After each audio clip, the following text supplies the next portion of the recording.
আমি কারো সমালোচনা করতে চাই না, কিন্তু মনে খুব আঘাত লাগে যখন আরেকটি দল নির্বাচনে নেমেছে, তারা যখন এদেশের নারী সমাজকে অবমাননা করে, তাদেরকে অসম্মান করে কথা বলে, স্ট্যাটাস দেয়, সাক্ষাৎকার দেয় বিদেশি মিডিয়ায়, তখন একজন বাংলাদেশি হিসেবে আমি অন্তরে আঘাত পাই।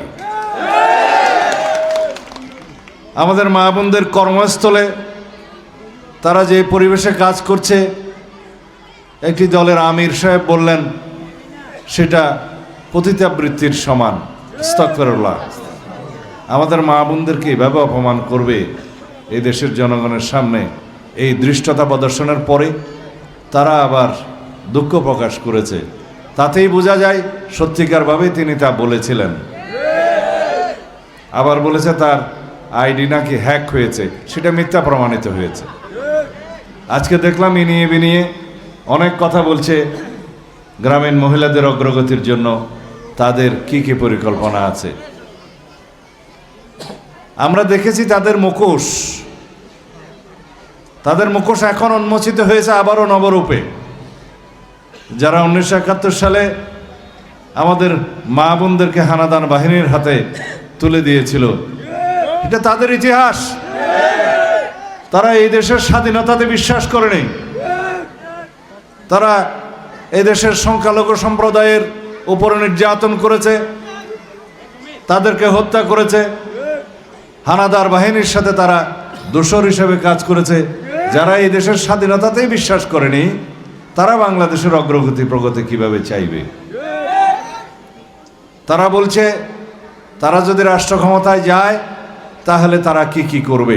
সেই পরিকল্পনার মধ্যে আমরা বাংলাদেশের উন্নয়ন অগ্রগতির কোনো প্রস্তাব দেখিনি, কোনো কর্মসূচি দেখিনি। আমরা আপনাদের জন্য কি করতে চাই, এদেশের জনগণের জন্য কি করতে চাই, এদেশের স্বাধীনতা এবং সার্বভৌমত্ব রক্ষার জন্য কি করতে চাই, সবার নিরাপত্তা বিধানের জন্য কি করতে চাই, তা আমরা প্রকাশ করেছি। বাংলাদেশের এবং পৃথিবীরই অর্ধেক জনসংখ্যা নারী, অর্ধেক পুরুষ। এই অর্ধেক নারীকে আমরা যদি ঘরে আবদ্ধ করে রাখি,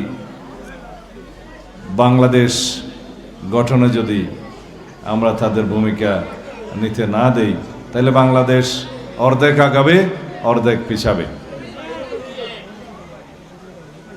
আমরা এদেশের নারী অগ্রগতির জন্য, আমাদের মেয়েদের শিক্ষার হার বাড়ানোর জন্য 1991 সালের সরকারে থাকতে দেশনেত্রী বেগম খালেদা জিয়া এই দেশে মেয়েদের শিক্ষাকে অবৈতনিক করলেন, বৃত্তির প্রচলন করলেন এবং নারী শিক্ষার অগ্রগতির জন্য, নারীদের প্রগতির জন্য আরও অনেক কর্মসূচি নিলেন।